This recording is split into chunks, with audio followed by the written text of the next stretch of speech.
Point d'orgue des cérémonies du débarquement, 22 chefs d'État et de gouvernement aux commémorations d'Arromanches, hommages et ovations aux vétérans, dans les airs, la patrouille de France dans tous les cœurs, la gratitude aux soldats de la liberté et le devoir de transmettre cet héritage.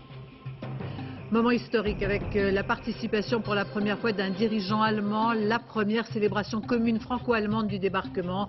Gerhard Schröder appelle à rendre pour toujours la guerre impossible en Europe. La disparition de Ronald Reagan à l'âge de 93 ans, l'Amérique est en deuil et offrira des funérailles nationales à celui qui fut d'abord acteur avant d'entrer en politique. Le 40e président des États-Unis était particulièrement populaire. Et puis incroyable finale à Roland-Garros avec la victoire tout à fait inattendue de Gaston Gaudio qui a battu son compatriote argentin Guillermo Coria en 5-7. Madame, Monsieur, bonsoir. Les commémorations du débarquement sont à peine achevées et chacun ressent l'exceptionnelle dimension de ce 60e anniversaire de la Libération. D'abord parce qu'il n'y a jamais eu autant de vétérans, derniers témoins, pour assister aux cérémonies. Jamais non plus un chef d'État russe et un chancelier allemand n'avaient participé à cette communion du souvenir. Enfin parce que ce rendez-vous était celui de la réconciliation. À Arromanches, pendant près de 2 heures, 22 chefs d'État et de gouvernement se sont inclinés devant le courage de ceux qui nous ont apporté la liberté. Vincent Nguyen. Ils ne marchent plus bien au pas, ne se tiennent plus très droit, qu'importe. Ils forcent le respect. Et devant eux, les plus grands s'inclinent, ou plutôt non, ils se lèvent et applaudissent. Il y a là 22 chefs d'État et de gouvernement. Et les vraies vedettes, ce sont eux, les vétérans de la Libération. Le protocole n'avait sûrement pas prévu cela. La musique s'arrête, mais l'ovation continue. Les mains ne peuvent s'arrêter de battre et sur les visages des vieux hommes, on lit la fierté et l'émotion. Ils sont des centaines, et pour le symbole, c'est à 14 d'entre eux qu'on remet la Légion d'honneur. Général Antonin Spasek. La phrase est toujours la même, mais les noms ne se ressemblent pas. Française, nous vous faisons officier de la Légion d'honneur. Ils viennent de 14 pays différents, Matelot Francis Guézenet. dont la France. Au nom de la République française, La guerre était mondiale et le courage international.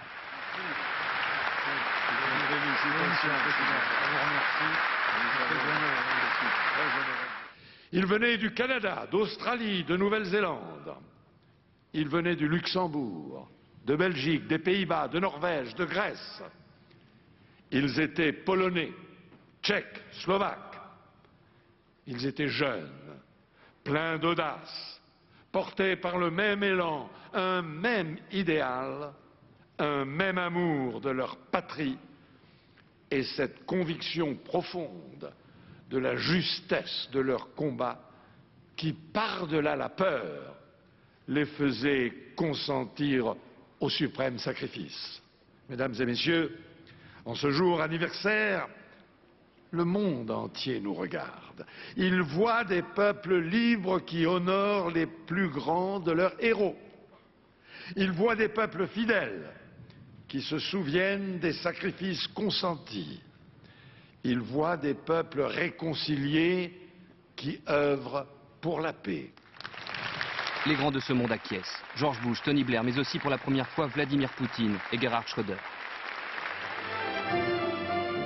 Dans son discours, le président français a dit qu'il n'y avait pas d'avenir sans mémoire.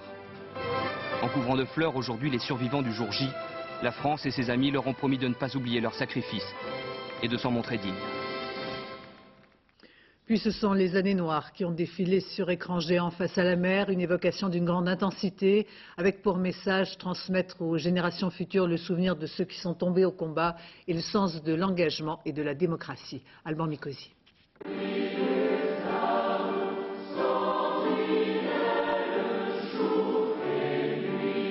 Le chant des marais, composé en 1933 par les prisonniers des premiers camps de détention des Allemands, arrêtés par les SS.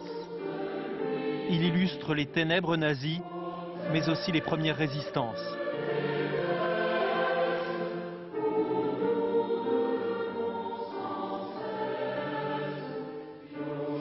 Pendant près d'1 heure, vétérans et personnalités ont pu suivre une émouvante évocation de la Deuxième Guerre mondiale. Du fracas du débarquement, des souffrances infligées aux civils et aux soldats, toutes nationalités confondues, jusqu'à la délivrance, de la libération et à la joie des populations. L'occasion aussi de rendre hommage à ceux qui ne sont plus là.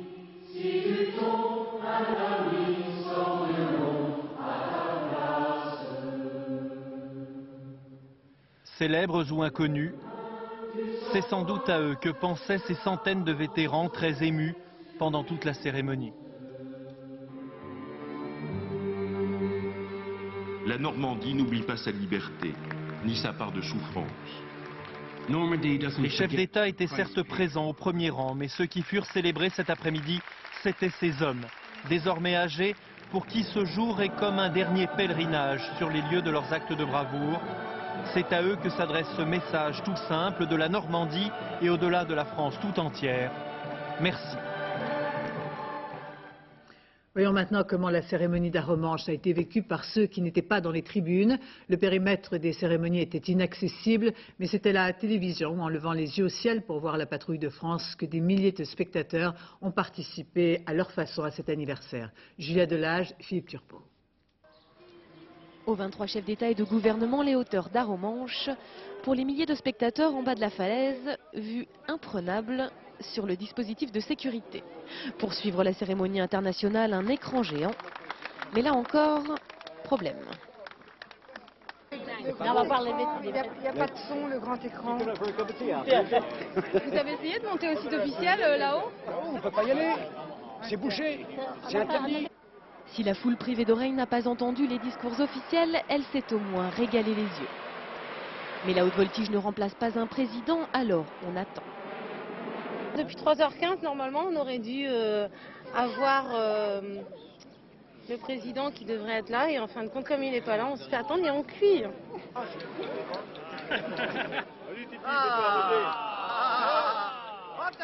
Après quelques rafraîchissements, la foule est de nouveau d'attaque et accueille comme il se doit la centaine de vétérans britanniques invités par la reine. Beaucoup sont venus pour eux, par respect et reconnaissance. Quant à l'attente, on sait aussi la prendre avec philosophie. Vous n'avez pas trop marre d'attendre? Pas du tout, on est là pour ça. Et nous sommes très contents. Malheureusement, quand les Anglais parlent, on n'arrive pas à comprendre. Et on est repoussé tout le temps. C'est très très bien, nous sommes très contents et très heureux. J'ai regardé les vétérans, je leur ai demandé des autographes. J'ai pris des photos avec eux. Je suis contente. Certains sont sur place depuis 10 heures ce matin. L'attente fut longue, alors le plaisir n'en est que plus grand. Décorum impressionnant, arrivée triomphale. En 1 heure à peine, la reine a clos la journée en bleu et en beauté. Sur les plages de Normandie, ce sont 17 cérémonies qui se sont succédées avec ce matin, pour commémorer le jour le plus long, George Bush et Jacques Chirac au cimetière de Colville qui surplombe la plage d'Aumale la Sanglante devant de très nombreux vétérans, vibrant hommage de la France qui n'oublie pas. Florence Bouquia. Les États-Unis et la France, côte à côte, unis par un même devoir de mémoire. Au cimetière américain de Colville, George Bush et Jacques Chirac honoraient ce matin ceux qui se sont sacrifiés pour libérer l'Europe. Face à Omaha Beach, avec ses 9386 croix blanches, le cimetière de Colville est la plus grande nécropole des Alliés en Normandie. Face aux croix, un mémorial. Sur son socle, ces mots: « De mes yeux, j'ai vu arriver la gloire divine ». Un vétéran ordonne 21 coups de canon. Puis c'est la sonnerie aux morts. Et le discours ému du chef de l'État français. À toute la nation américaine qui partage avec nous ces instants de recueillement, à ces femmes et à ces hommes qui ont payé le lourd tribut de ces journées héroïques, je veux exprimer le message de la France, celui de l'amitié et de la fraternité, celui de la reconnaissance et de la gratitude. À son tour, George Bush rend hommage aux troupes alliées du 6 juin 1944.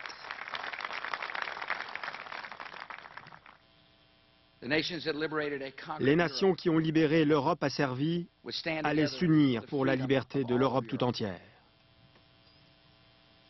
Les nations qui se sont battues sur ce continent allaient devenir des alliés pour la cause de la paix.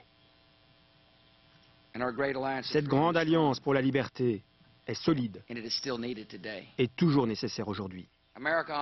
L'Amérique honore tous les libérateurs qui ont combattu ici pour les causes les plus nobles.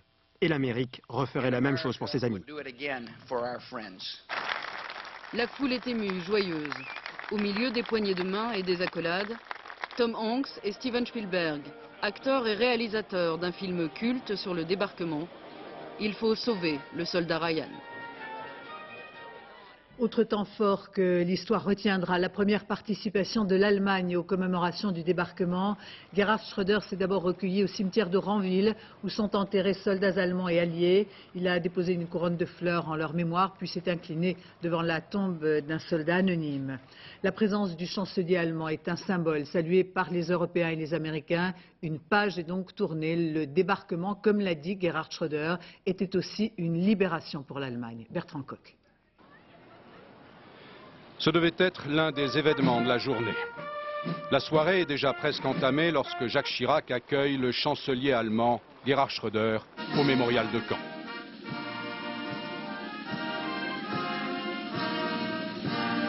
Après les hymnes, les deux hommes passent en revue deux compagnies de la brigade franco-allemande avant de s'offrir un bain de foule.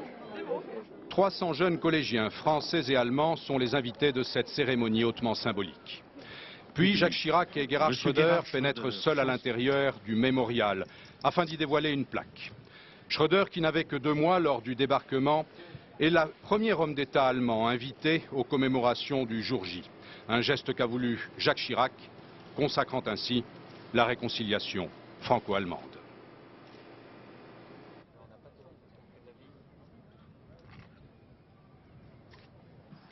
Cette cérémonie témoigne devant le monde qu'il n'est pas de conflit, fût-il douloureux et profond, qui ne puisse un jour laisser place au dialogue et à l'entente, aux hommes qui s'affrontent dans la nuit interminable de la haine et du ressentiment. Notre réconciliation offre une véritable espérance. Les Françaises et les Français vous reçoivent plus que jamais en amis, ils vous reçoivent en frères.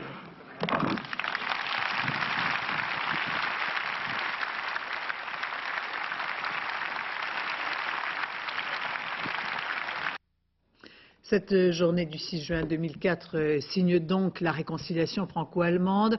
À Caen, ville martyre, les habitants sont satisfaits, comme le montre ce reportage de Bernard Lebrun, Nicolas Lemarinier et Jean-François Meunier. Ils se sont fait attendre, mais les invités et le public étaient au rendez-vous afin de vivre ce moment historique. Caen, capitale normande, se voulait ce soir, loin des commémorations, la capitale de l'avenir européen et donc de la réconciliation. Ils portent l'uniforme de la Bundeswehr, l'actuelle armée allemande, et ils ont la charge d'accueillir les anciens de la Wehrmacht. Ces vétérans qui ont combattu ici en Normandie, interdits de cérémonie d'Arromanches, mais rassemblés à Caen au premier rang. Parmi eux, Franz Gögel, le mitrailleur allemand d'Omaha Beach. Les mesures de sécurité sont à la taille de l'événement. Et sauf les invités triés sur le volet, au premier rang, le public, lui, était tenu à distance, derrière des barrières. Même si très logiquement, ceux qui sont venus soutiennent la présence allemande. Il faut garder le souvenir, mais il faut maintenant vivre, il faut faire l'Europe, et l'Europe elle se remporte en Allemagne. L'Allemagne, je crois que ce sont nos meilleurs alliés. Non, c'est très très bien, très bien. C'est normal parce qu'ils ont participé à la guerre, donc même si c'est de l'autre côté, il faut peut-être se réconcilier, c'est peut-être une force aussi quelque part. Et puis ça c'est le symbole, ça. C'est un signe de paix, non ? La volonté affichée est très pédagogique et les jeunes ont été volontiers conviés à cette cérémonie historique voulue par cet homme, l'ancien maire de Caen. Et aujourd'hui, eh bien, cette réconciliation est consacrée officiellement à Caen dans le mémorial qui a été en partie voulu pour cela. Bien sûr, on a demandé pour symboliser cette réconciliation à la brigade franco-allemande d'être présente à Caen. Caen, ex-ville martyre, qui veut croire d'autant plus en la construction de l'Europe. Partons maintenant pour Bayeux, où la reine Elisabeth et Jacques Chirac ont remonté l'allée centrale du plus grand cimetière britannique, où reposent près de 5000 soldats. Une cérémonie religieuse s'est ensuite déroulée en présence de milliers de vétérans britanniques. Rappelons que la reine avait 18 ans au moment du débarquement. Et que retenir de cette journée si riche en symboles, en images, en émotions? Peut-être d'abord cette vision d'Omaha Beach à l'aube, tout comme il y a 60 ans. Emmanuel Lambert. Le soleil se lève sur Omaha Beach. Il y a 60 ans, les seuls rayons étincelants jaillissaient des mitrailleuses. C'est sur cette plage que le débarquement fut le plus meurtrier. Ce matin, des rassemblements improvisés. À la mémoire des soldats tombés au combat, ils revivent le jour J. Autre plage, autre débarquement. La foule se presse à Gold Beach, à l'est d'Arromanches. Le 6 juin 1944, 25 000 Britanniques déferlent sur le sable, armes au poing. Dans les barges aujourd'hui, les jeunes soldats sont accueillis sous le feu nourri du soleil. J'espère seulement que ces gars-là n'auront jamais à le faire pour de vrai. Quelques pas pour revivre l'un des tournants de l'histoire. Vétérans, soldats ou simples citoyens, unis dans un même pèlerinage. Certains repartiront même avec ce sable sacré. En tenue d'époque, ces soldats d'un jour gravent à jamais sur les plages de Normandie la mémoire de tous ceux qui sont morts au nom de la liberté. Et nous vous retrouvons, Daniel Bilali, en direct de Ouistreham pour une page spéciale dans quelques instants. Oui, effectivement, Béatrice, nos reporters l'ont bien montré. Après la liesse populaire du début du week-end, l'émotion est montée d'un cran aujourd'hui avec les différentes cérémonies dont nous avons rendu compte. Et puis cette réunion entre Jacques Chirac et le chancelier allemand Gerhard Schröder qui montre la réconciliation 60 ans après le 6 juin 1944. Cette émotion, nous allons continuer donc à en rendre compte dans quelques instants. Merci Daniel. Coïncidence de l'histoire, un autre président américain, Ronald Reagan, avait lui aussi participé il y a 20 ans aux commémorations du débarquement. Ronald Reagan, 40e président des États-Unis, s'est éteint à l'âge de 93 ans et c'est de Normandie que George Bush a salué sa mémoire. Nous l'écoutons. Il y a 20 ans, un autre président américain est venu ici, en Normandie, pour rendre hommage aux hommes du jour J. C'était lui-même un homme courageux et un vaillant défenseur de la liberté. Aujourd'hui, nous honorons la mémoire de Ronald Reagan.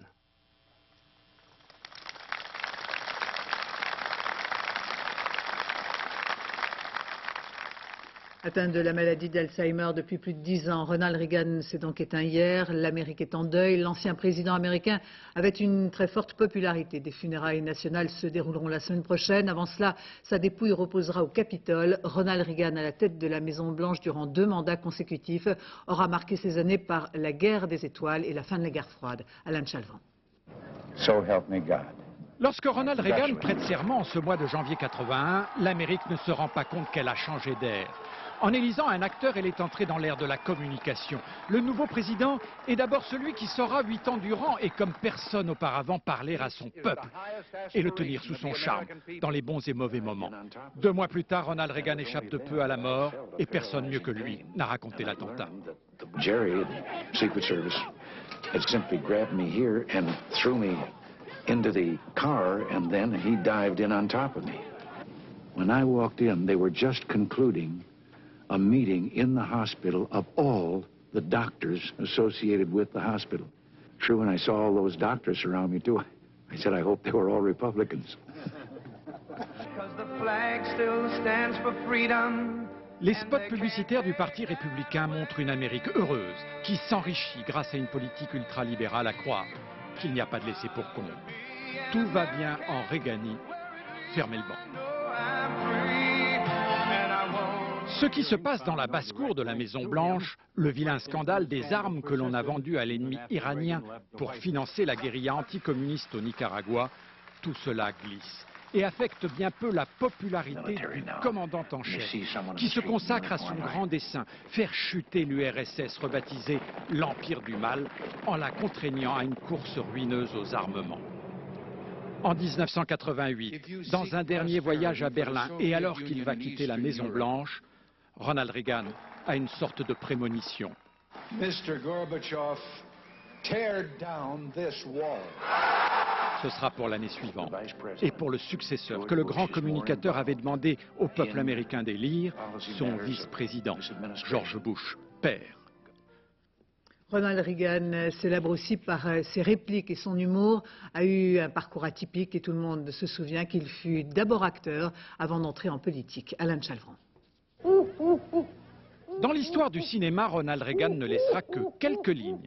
Aucun des films dans lesquels il a tourné n'est véritablement passé à la postérité.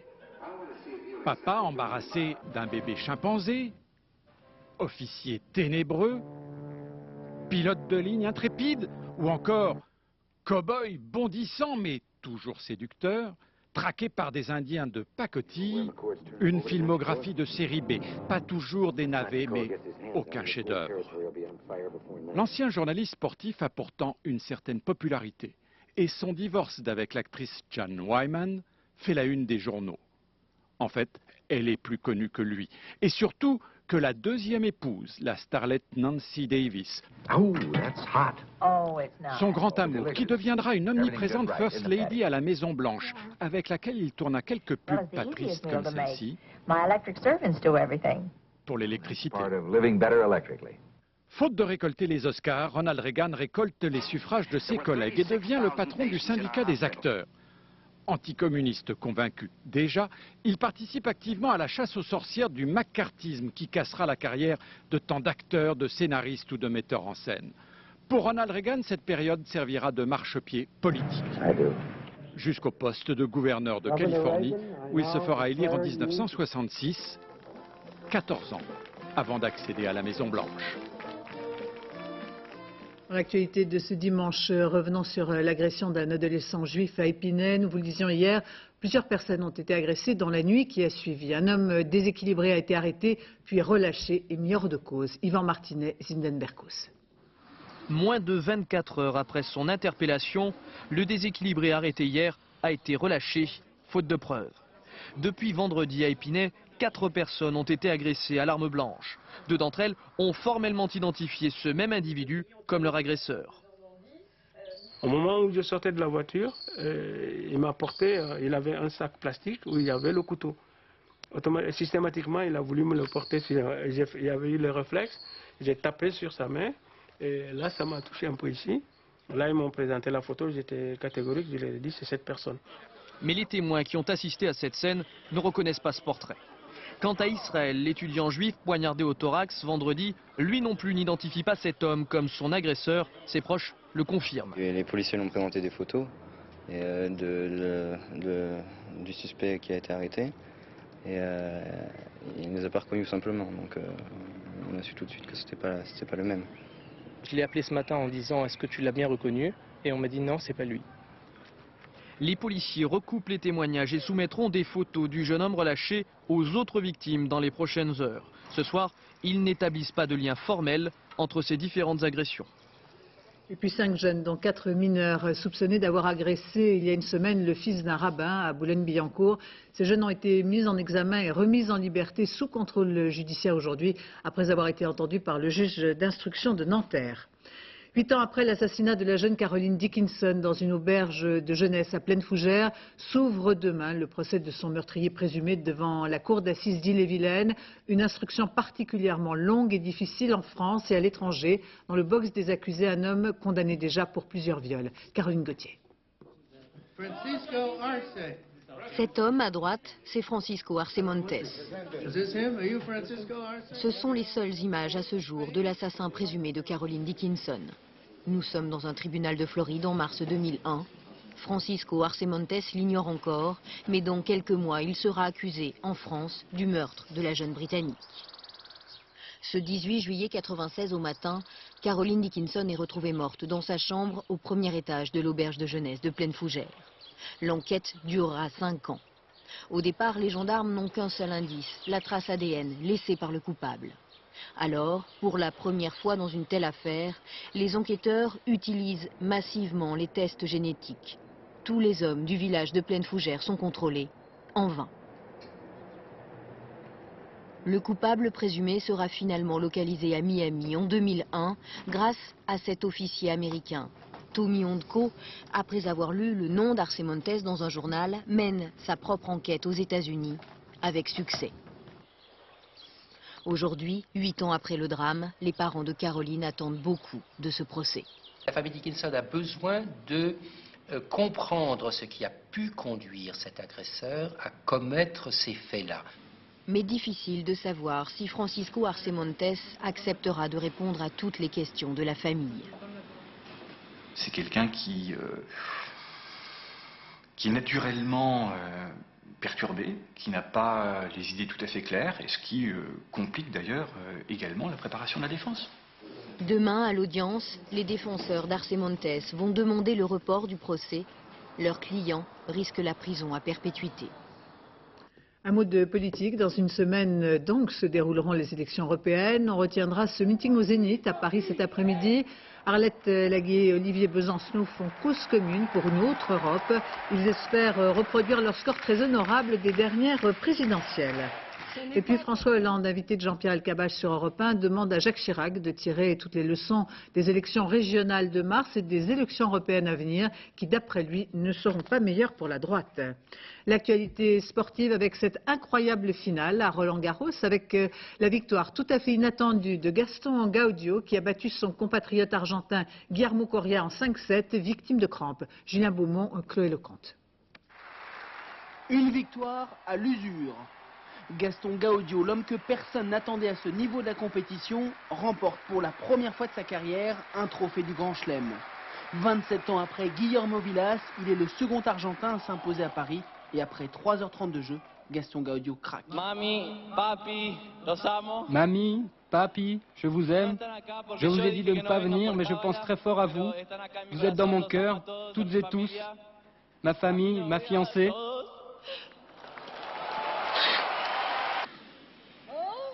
Et pourtant, Gaston Gaudio face à Guillermo Coria ici en haut a d'abord été inexistant dans les deux premières manches.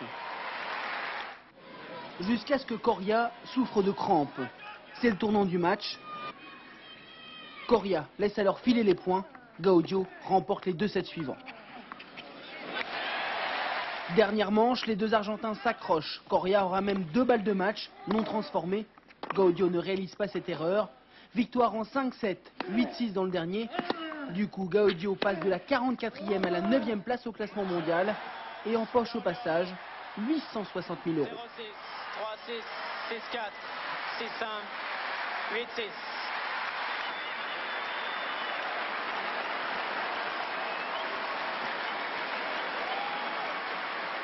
Et tout de suite, nous vous retrouvons, Daniel Bilalan, à Ouistreham, au terme donc de cette journée de cérémonie.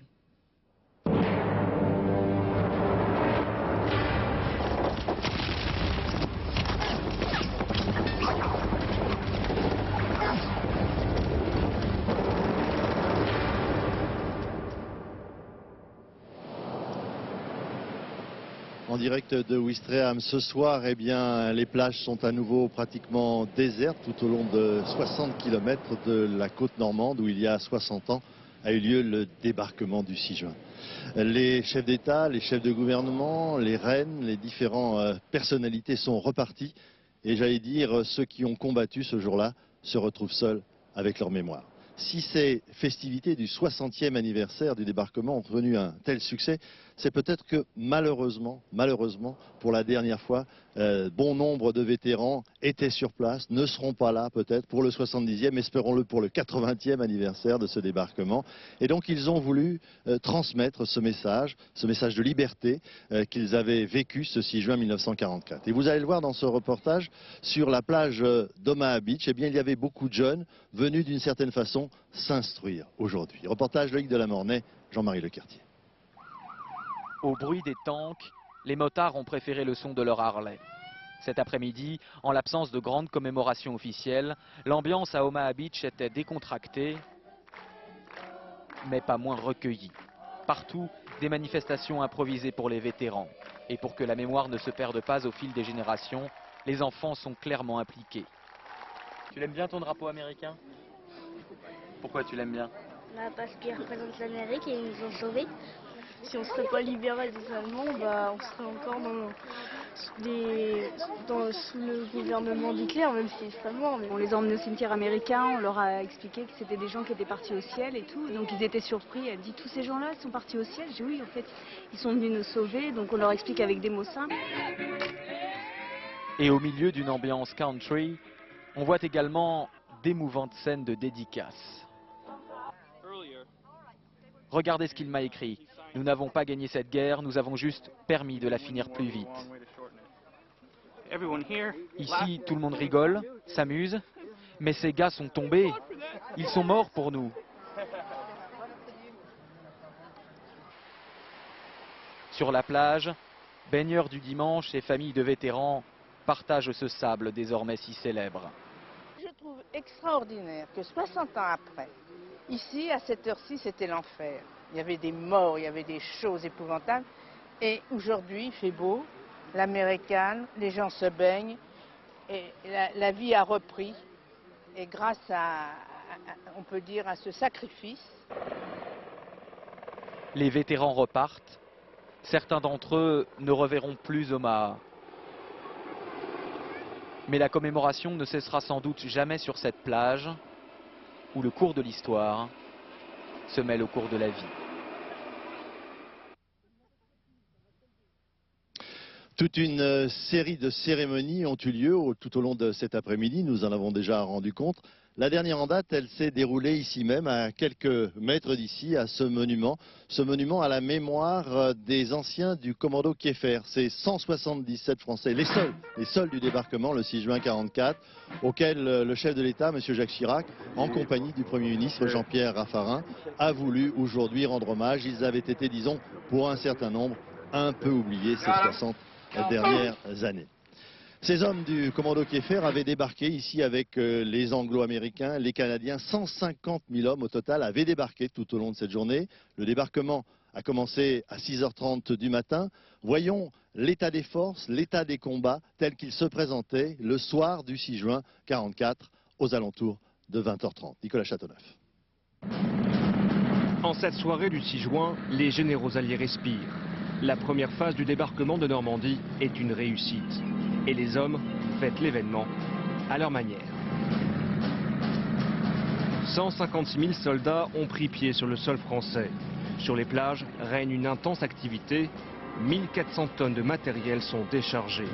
20 000 véhicules, dont 900 chars, sont déjà prêts au combat. L'immense défi logistique de l'opération Overlord est en passe d'être remporté.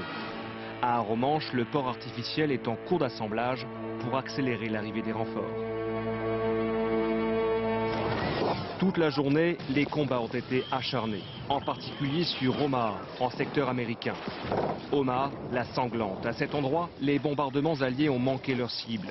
La garnison allemande est plus aguerrie et 2 fois plus nombreuse que prévu. À 6h30 du matin, les premières vagues d'assaut se font décimer.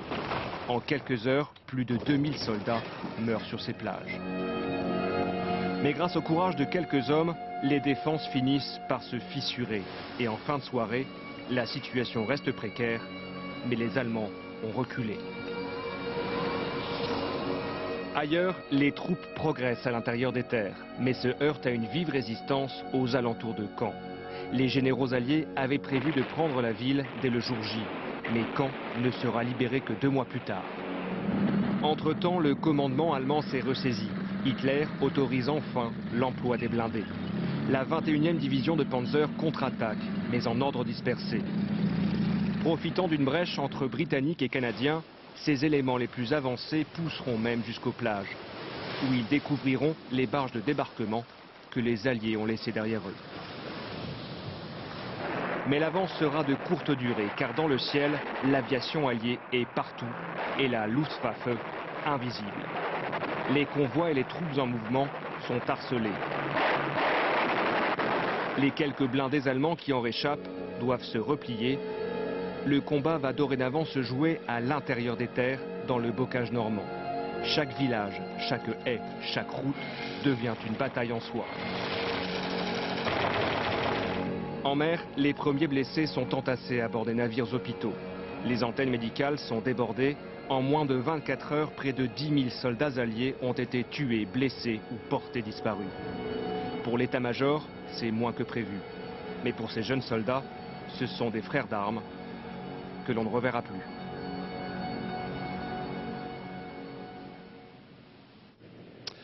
Au soir du 6 juin 1944, vous l'avez entendu, sur les 60 km de plage du débarquement, eh bien, les Alliés ont pris position sur environ 2 km à l'intérieur du pays de la France, déjà celle-là libérée. Ce débarquement du 6 juin 1944, c'est une fantastique aventure humaine avec, vous l'avez entendu, pour la seule plage d'Omaha Beach, 2000 Américains qui sont morts au combat. On comptera à la fin de cette journée environ 10 000 soldats morts, blessés ou disparus.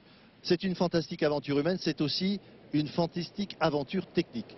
En même temps que les soldats alliés débarquaient sur les plages de Normandie, en direction d'Arromanches se dirigeait un port artificiel qui avait été construit pièce par pièce sur la côte normande et qui commençait d'arriver ce soir-là pour alimenter les troupes alliées qui avaient débarqué le matin même. Yannick Delamore. Comment ces blocs de béton de 6000 tonnes ont-ils pu être construits dans le plus grand secret, flotter et traverser la Manche pour former ici ce qui fut le plus grand port du monde? À cette question, Winston Churchill n'a donné qu'un ordre. Trouvez-moi la meilleure des solutions, ne me parlez pas des problèmes. 1943. Le problème, c'est que les Alliés n'ont pas de port où débarquer vivres, munitions et matériel. Alors ce port, ils l'apporteront dans leurs bagages. Pendant 8 mois, aux 4 coins de l'Angleterre, les 500 pièces d'un gigantesque mécano sont fabriquées. Le projet est si éparpillé que personne ne se rend compte de son but final. La nuit, des sous-marins de poche viennent récupérer des échantillons de sable sur la plage d'Arromanches, tandis qu'est lancé un autre projet, peut-être le plus secret d'entre tous, le projet Pluto, la pose d'un pipeline sous la Manche pour ravitailler en essence les troupes du débarquement. Dès le 6 juin, les caissons sont tractés par des remorqueurs, puis coulés sur le sable. C'est le squelette du futur port d'Arromanches. De vieux rafiaux coulés serviront de brise-lames. Les caissons deviennent des quais auxquels on relie des routes flottantes de 1200 mètres de long.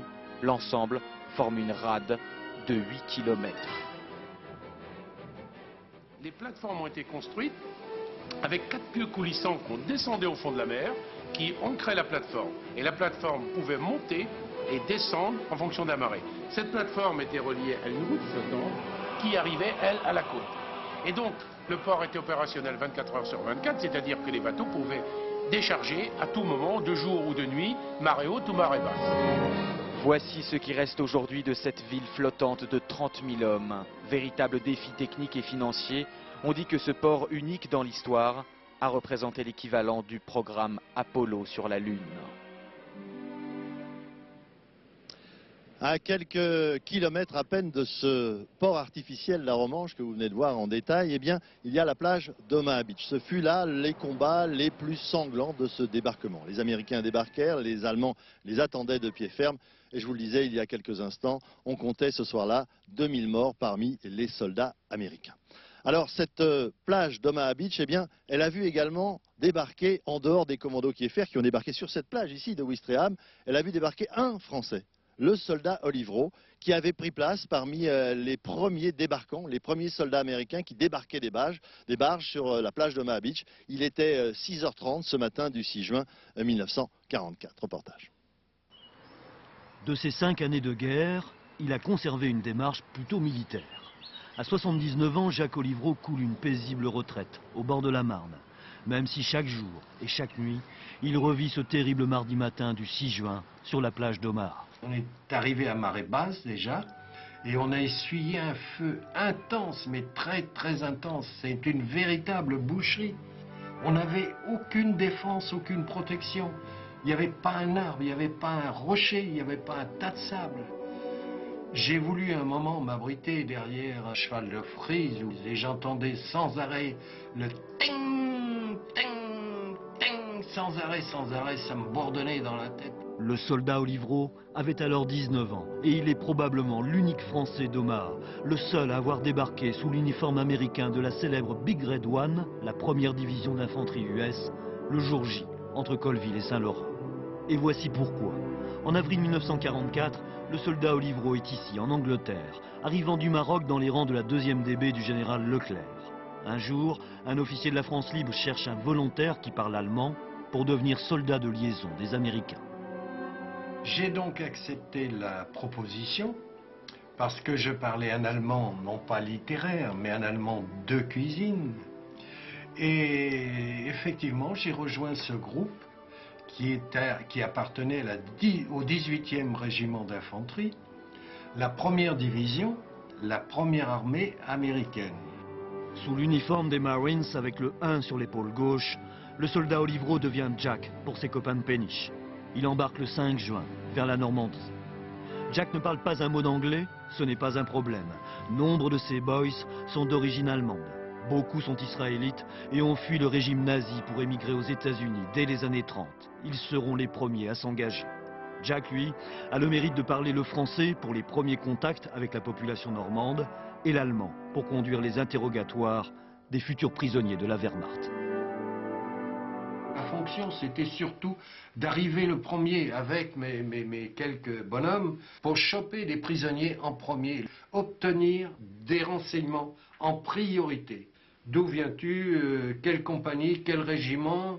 Vous avez des armes lourdes? Vous avez des blindés? Que l'on communiquait après aux troupes qui étaient derrière. 2 mois après le débarquement, le soldat Olivreau réintègre la 2e DB du général Leclerc. Il participe le 26 août à l'autre grand événement de sa vie, la libération de Paris.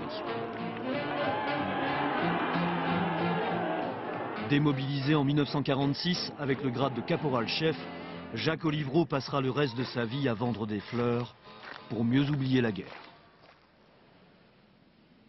Au soir de ce 60e anniversaire du débarquement, il me revient la phrase d'un général américain dont j'ai perdu le nom et qui disait « Essayons que nos vies soient dignes de ces héros qui sont morts aujourd'hui pour la liberté ». Parmi les vétérans qui étaient présents ce matin, ici, sur la plage de Ouistreham, un Anglais, sans doute le cornemusier le plus célèbre de l'armée britannique. Vous le connaissez sûrement puisque vous avez vu ce film fantastique, Le jour le plus long. Il était à la tête d'un groupe de soldats anglais qui avait pour mission de prendre le pont de Pegasus sur la route de Caen. Il avait avec lui sa cornemuse, c'était sa seule arme. Ce matin, eh bien, je l'ai croisé par hasard et je vous propose de revivre avec lui quelques minutes d'émotion. Son nom, Bill Millin.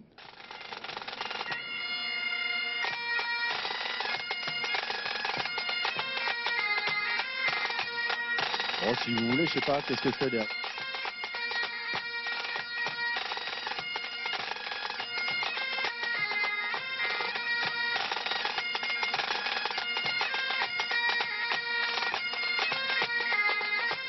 Ainsi donc se termine ce journal. Je vous remercie de votre attention. Tout de suite la météo Isabelle Martinet, 20h55 D-Day, leur jour le plus long. Un film documentaire de Richard Dell, 1h10 le dernier journal Jean-Claude Renaud, 13h Daniel Bilalian, David de Pujataz à 20h et demain soir mots croisés, présenté par Arlette Chabot avec ce débat au soir du 60e anniversaire de la libération de l'Europe. Est-ce au nom des mêmes valeurs que les États-Unis sont intervenus en Irak? Excellente fin de soirée sur France 2.